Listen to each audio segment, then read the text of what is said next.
જેદાહમાં Saudi crown prince અને સિરિયાના રાષ્ટ્રપતિ વચ્ચે ઐતિહાસિક મુલાકાત આર્થિક અને સુરક્ષા સહયોગ વધારવા પર બની સહમતિ। સાઉદી અરેબિયાના જેદાહ શહેરમાં ક્રાઉન પ્રિન્સ મોહમ્મદ બિન સલમાને સિરિયાના રાષ્ટ્રપતિ અહમદ અલ શરાનું ઉષ્માભર્યું સ્વાગત કર્યું હતું। વર્ષ 2024ના અંતમાં સિરિયામાં થયેલા શાસન પરિવર્તન બાદ બંને દેશો વચ્ચેના રાજદ્વારી સંબંધોમાં અભૂતપૂર્વ સુધારો જોવા મળી રહ્યો છે। આ ઉચ્ચ સ્તરીય બેઠક દરમિયાન બંને નેતાઓએ પરસ્પર હિતોના રક્ષણ અને મધ્ય પૂર્વમાં સ્થિરતા લાવવા માટે સંયુક્ત પ્રયાસો પર ભાર મૂક્યો હતો।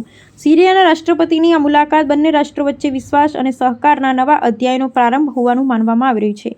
આ મુલાકાતનું વિશ્લેષણ કરતાં સમજાય છે કે સાઉદ અરેબિયા હવે સિરિયાના પુનઃનિર્માણ અને આર્થિક પુનરુત્થાનમાં મહત્વની ભૂમિકા ભજવવા માંગે છે। બેઠકમાં પ્રાદેશિક જોડાણના પ્રકલ્પો, આર્થિક રોકાણ અને ઉર્જા ક્ષેત્રે સહયોગ વધારવા અંગે સહમતિ સંધાઈ છે। ક્રાઉન પ્રિન્સ મોહમ્મદ બિન સલમાને સિરિયાની સાર્વભૌમત્વ અને પ્રાદેશિક અખંડિતતાને જાળવી રાખવા માટે સાઉદી અરેબિયાના સંપૂર્ણ સમર્થનનો પુનરુચ્ચાર કર્યો હતો। આ રાજદ્વારી ગતિવિધિ મધ્ય પૂર્વના દેશો વચ્ચેના બદલાતા સમીકરણો અને વધતા જતા ભૌગોલિક રાજકીય મહત્વને પ્રદર્શિત કરે છે।